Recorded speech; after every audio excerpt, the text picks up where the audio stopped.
Welcome to Off Grid Contracting. Guys, in this video today, we're going to show you the startup of multiple projects, but then I'm going to bust this up in separate videos because we've got so many things going on for this particular customer. What you see is a renovation taking place on this property. It already had a solar system on it. Also got a solar tracker here, and I'll show you more details about that because this was the early days of when solar started up. We're going to actually add 8 synthesis solar panels on the back side of this shed right here that's going to be exactly the size of the shed on the back. We've got 3 IBC totes that we're putting in line here. It's going to go right into a Bergkamp pump and go into a pressurization system, which I'll show you that separate. And then also we got a rain catchment, the gutter system is going to come in and go into here, which we also have a well pumping to fill these as well. Plus an additional well up top, which is another solar install, separate video that'll go in this. So hopefully between this, it's give you a lot of ideas for if you're doing your own work, because so many different processes we're going to be going through. So in this first video, we're going to be doing the IBC. And I'll show you all that here as we progress through it, and the PEX pipe and all that. Okay guys, so at this point right now, what we've done is we put the Bergkamp pump inside of a containment unit. Really simple storage tote, works just fine, just anything to keep the weather off.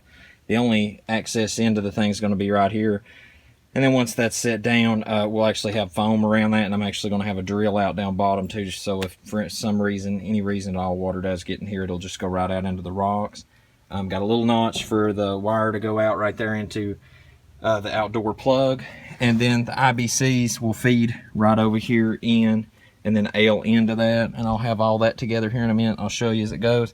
I mean, when you're PEX piping, really important that you know, I encourage everyone to PEX pipe their rain catchments, because like the hard pipe stuff, if earthquake or anything shifts with your totes, that can break that. But if you do PEX pipe, you're a lot less apt to that problem happening whatsoever.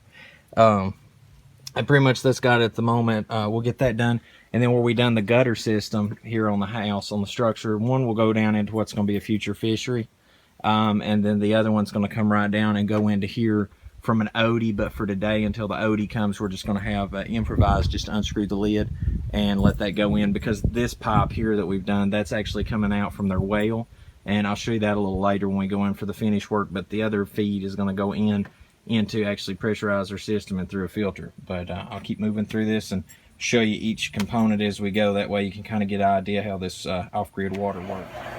Alright, so what we got going on right now, guys, is we've got the water coming in, going into the unit from the Bergkamp pump. It's filling up the water heater, it's filling up the pressure tank.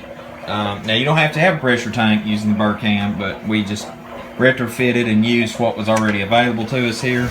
You see the pump running out there right now. I've got the lid just leaned up where I primed it up, started it.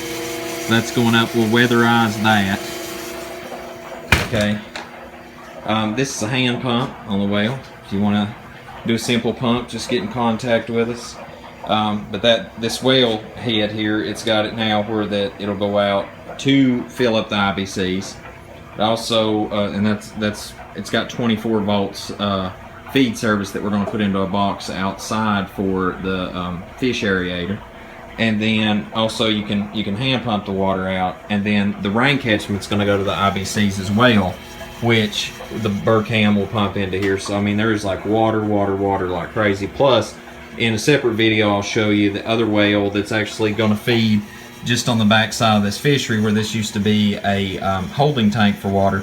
We're actually divert that, or that it'll also feed the fish, plus go over and feed the IBC. See, got like another source of water, so I've literally lost count how many that is. But anyway, I'll let this fill up, and then matter of fact, while that's filling up, this used to be the unit that it was a 24 volt unit, and it was electromechanical.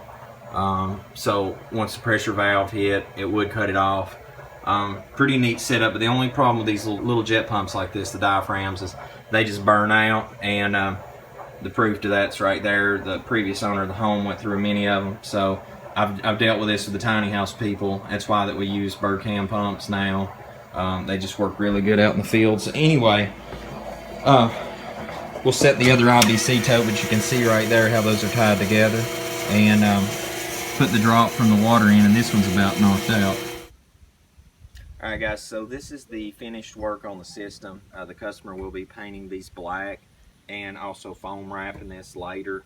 And also an OD is going to go in place later. That's just order right now. But this is going to be graveled and landscaped off and everything.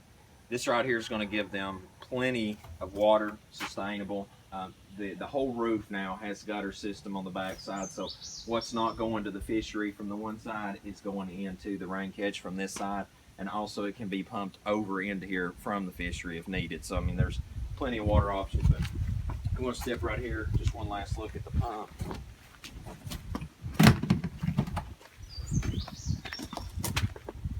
You see right there, there's the pumps in place and everything. It's completely automated. If you're uphill, you know, you might have to prime it. But I mean, the other day we literally hit the on button where we're at on this job site, fired right up in no time flat, pressurized good.